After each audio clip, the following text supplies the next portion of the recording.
Շանթիեթերը շարունակում է հեռանկարը։ Անցնող տարին քաղաքականապես լարված ու բազմաշերտ էր։ Ներքին զարգացումները, տարածաշրջանային հավասարակշռությունները եւ արտաքին քաղաքական ուղղության որոշ փոփոխությունները դարձել են հանրային ու փորձագիտական քննարկումների առանցքը։ Այսօր հայկական խորհրդի նախագահ Արեգ Քոչինյանի հետ տարվա ամփոփիչ հարցազրույցում կանդրադառնանք այն հիմնական գործընթացներին, որոնք ձևավորել են Հայաստանի քաղաքական օրակարգը, ինչպես նաեւ կխոսենք Միացյալ Նահանգների փոխնախագահ Ջեյ Դի Վենսի Հայաստան հնարավոր այցի մասին։ Պարոն Քոչինյան, նախ շնորհակալություն մեր հրավերն ընդունելու համար։ Եթե ամփոփենք անցնող տարին, որը կհամարեք Հայաստանի Հանրապետության գլխավոր ձեռքբերումը եւ որը գուցե բաց թողումը կամ թերացումը, կորուստը։ Բարդ հարց եք տալի, որովհետեւ տարին իհարկե տարբերվող էր մեր նորագույն պատմության մեջ, դրամատիկ տարի էր, մեծ փոփոխությունների տարի էր։ Ես հիշում եմ, որ տարվա սկզբին ըստ էության շատ հավանական էր դեռևս պատերազմը, շատ հավանական էր ներխուժումը, մեր քննարկումները հիմնականում դրա մասին են, իսկ տարվա ամփոփմանը հիմնական քննարկման թեման Ադրբեջանից բենզին ներկրելու իրադարձությունն է, համաձայնվեք, որ այս երկու իրադարձությունների մեջ դրամատիկ տարբերություններ եւ դրամատիկ փոփոխություններ կան։ Բայց եթե հարցնեք, որն էր ինձ համար ամենակարևոր ձեռքբերումները տարվա ընթացքում, դա Աբու Դաբի հանդիպումն է, որով ըստ էության հայ-ադրբեջանական հարաբերությունների բոլոր թեմաները դուրս բերվեցին, այսպես խոսակցության, փոխըմբռնման դաշտ բացի մեկից,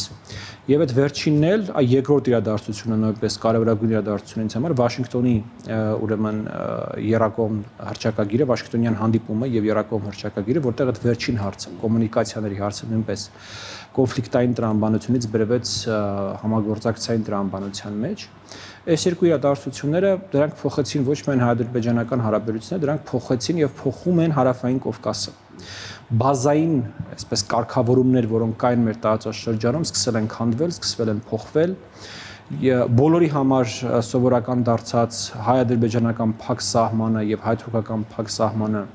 փոփոխությունների են ենթարկվում, դրանց ֆունդամենտը ըստ էության այս հիմքը դրվեց 25 թվականին եւ ես կարծում 26 թվականին մենք այդտեղ մեծ փոփոխություններ կտեսնենք։ Մեկ այլ չափազանց կարևոր իրադարձություն դա եվրոպական քաղաքական համայնքի սպասվելիք, այս տարի դա հայտարարվեց եկող տարվա մեջ այդ իրադարձություններով, բայց սպասվելիք միջոցառումն է Հայաստանի եւ Եվրոպական միության ու Հայաստանի եւ մի շարք պետությունների եւ կազմակերպությունների միջև կնքված ռազմավարական գործընկերության համաձայնագրեր են, որոնք որ դարձան այսպես փաստաթղթային հիմքը, որի վրա հետագայում մենք կարողանալու ենք կառուցել մեր արտաքին քաղաքականության դիվերսիֆիկացիան։ Սրանք երևի թե արտաքին քաղաքականության մեր կարևորագույն իրադարձություններն էին։ Այ հաշվի առնելով նաև ձեր մատնանշածները, որն էր այս տարվա արտաքին քաղաքական կենտրոնական առանցքը, անվտանգությունը, ինքնիշխանությունը, թե նոր դաշնակիցների որոնումը։ Երևի թե դրանք երեքն էլ մեկ ամբողջություն են կազմում մեր դեպքում, որովհետև հատկապես 20 թվականի պատերազմից 21, 22, 23 թվականների իրադարձություններից հետո մեզանում անվտանգությունը հենց ինչ որ չափով կապված է դիվերսիֆիկացիայի հետ, բազմազանեցման հետ։ Մեզանում անվտանգությունը կապված է ինքնիշխանության հետ եւ ինքնիշխանությունը կապված է անվտանգության հետ։ Գիտեք, տեսականորեն դրանք տարբեր մեծություններ են, բայց կոնկրետ մեր դեպքում եւ գործնականում այդ երեքը առանց մեկը մեկի մեր պարագայում այս պայությամբ հնարավոր չեն։ Այնպես որ բոլոր երեք տրենդներն էլ այսպես կենտրոնական առանցքային նշանակություն ունեն եւ փոխկապակցված էին։ Այ գալով արդեն տարածված լայն տեղեկություններին, որ Միացյալ Նահանգների փոխնախագահ Ջեյ Դի Վենսի այցն է սպասվում Հայաստան 2026-ի փետրվարին, եթե Միացյալ Նահանգների փոխնախագահի այցը Հայաստան իրականություն դառնա, ինչ քաղաքական ուղերձ կարող է դա պարունակել։ Սա պարզապես պրոտոկոլի այց կարող է լինել, թե իսկապես լուրջ ուղերձներով կարող է գալ Միացյալ Նահանգների փոխնախագահը։ Դե եթե մենք զերծ հաշվի առնենք, որ երբևիցե Հայաստան որևէ ամենափոխնախագահ եւ առավելևս նախագահ չի այցել, դա արդեն իսկ ասում է, որ դա օրակարգային այց չէ։ Ամենայն հավանականությամբ, եթե իհարկե տարածված լուրերը ճիշտ են, մենք այս պայմանությամբ դեռևս չունենք բնականաբար պաշտոնական հաստատում այս իրադարձության, բայց եթե լուրերը ճիշտ են,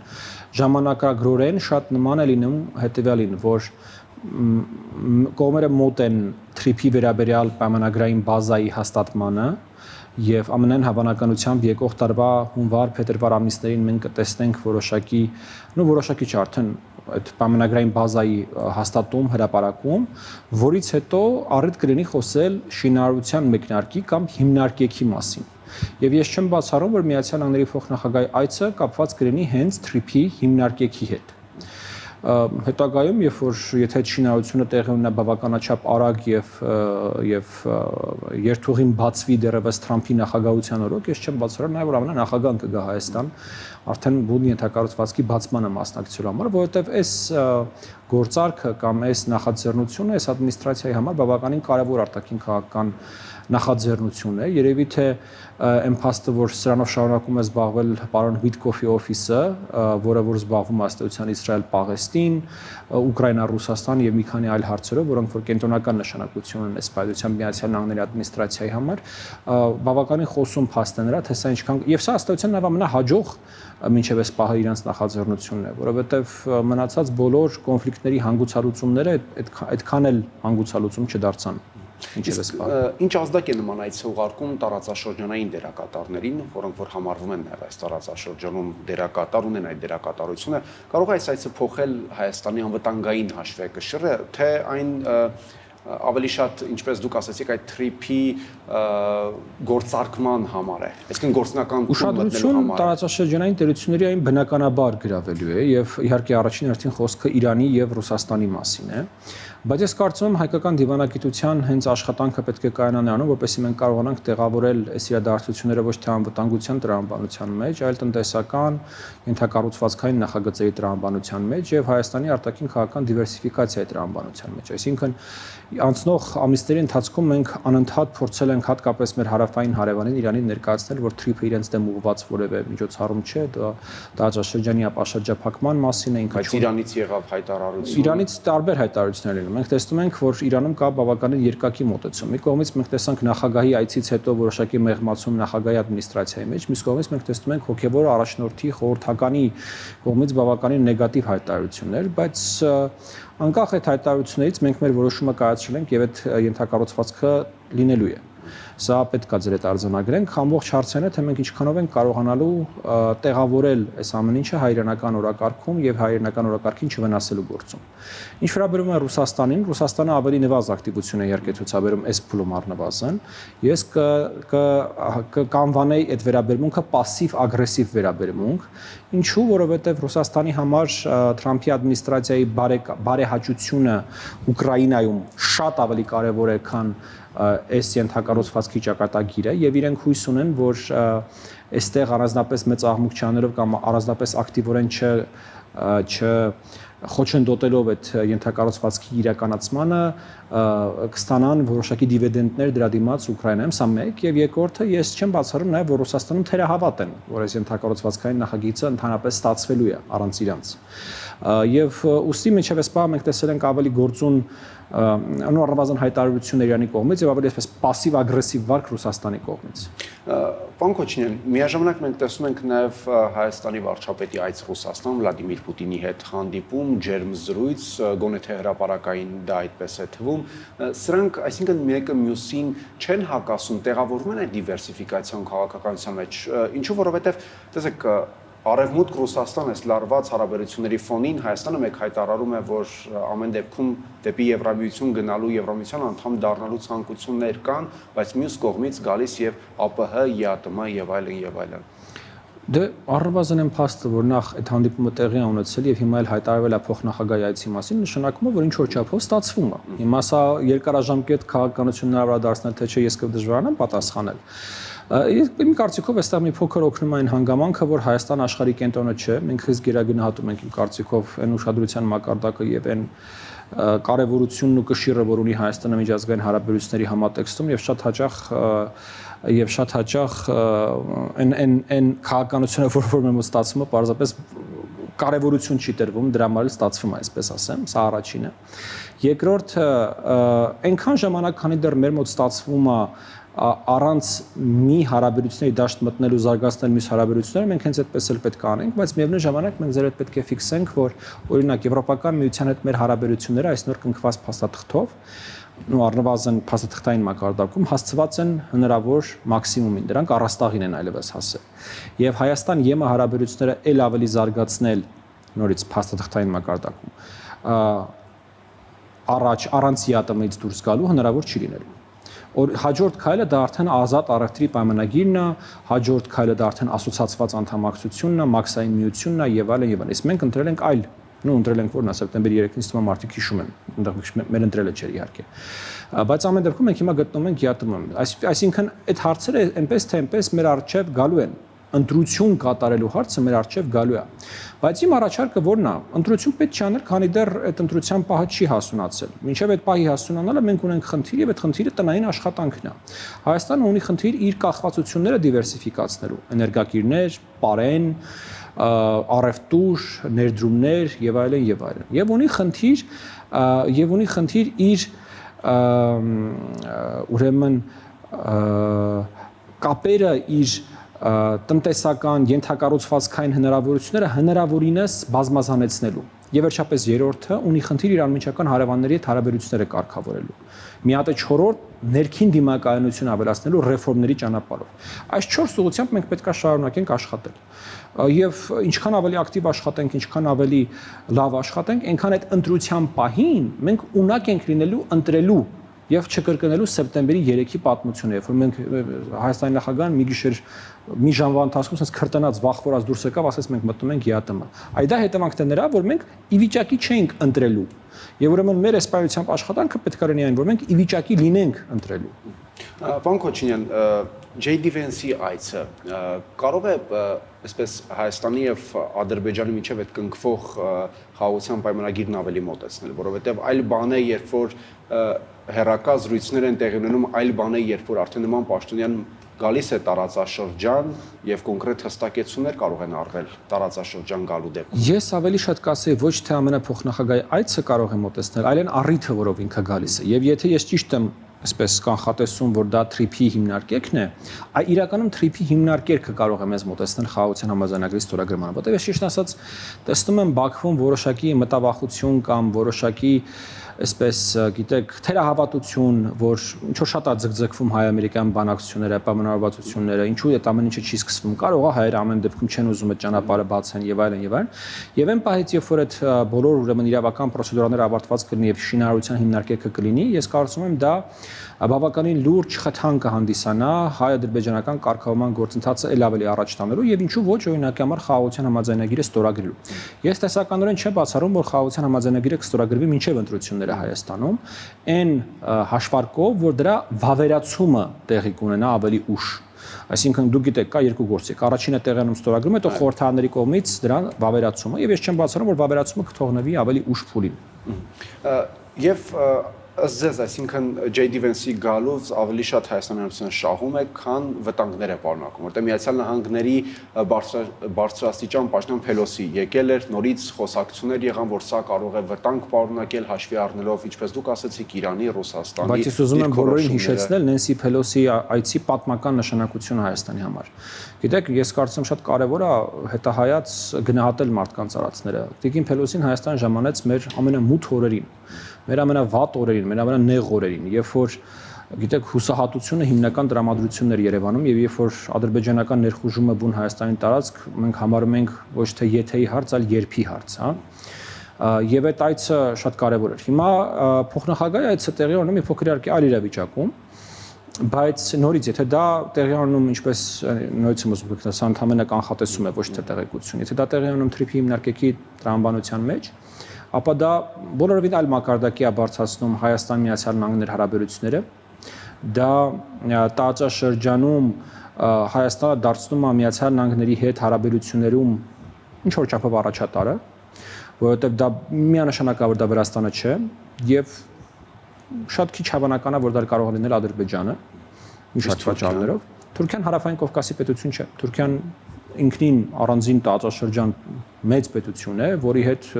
Միացյալ Նահանգները բայց վճռորոշ դեր չի տրվում նրան նաև Ադրբեջանի հետ։ Ես կարծում Հայաստանում մեր քաղաքական դաշտում ավելի շատ շահարկման թեմա է։ Գիտեք, այ որ օրինակ Միացյալ Նահանգները իրենց քաղաքականությունը մեր տարածաշրջանում իրացնում են կամ իրացնելու են Թուրքիայի միջոցով, եթե այդպես լիներ չէր լինի TRIP-ը։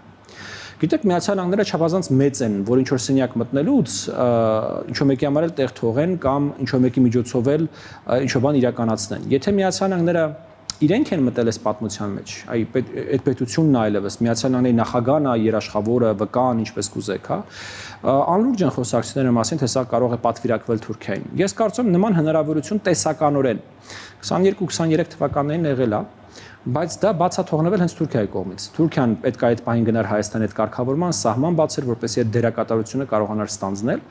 Եվ հիմա Թուրքիան իրականում որոշ այսպես խանդով է վերաբերվում այս գործընթացներին։ Նեղսրտում է թե ինչու օրինակ Միացյալ Նահանգները իր հետ չի համաձայնեցնում այս քաղաքականությունը, չէ՞ որ իրենք են Միացյալ Նահանգների տարածաշրջանային դաշնակիցը եւ այլն, բայց դա հենց իրենց վարած կարճատես քաղաքականության արդյունք է եղել։ Պարոն Քոչարյան, այս տարին ձեզ համար եւս դուք էլ այսպես հայտնվեցիք ուշադրության կենտրոնում, քննարկումների, քննադատությունների կենտրոնում Բաքու այցից հետո, նաեւ շատերի մոտ այդպեսի կարծիք կար, թե ինչու հայկական պատվիրակությունը եկավ եւ այստեղ այսպես փոխանցեց Հաջիևի ուղերձը։ Շատ էլեմենտար, որովհետեւ Հաջիևը խնդրել էր այդ ուղերձը փոխանցել։ Գիտեք,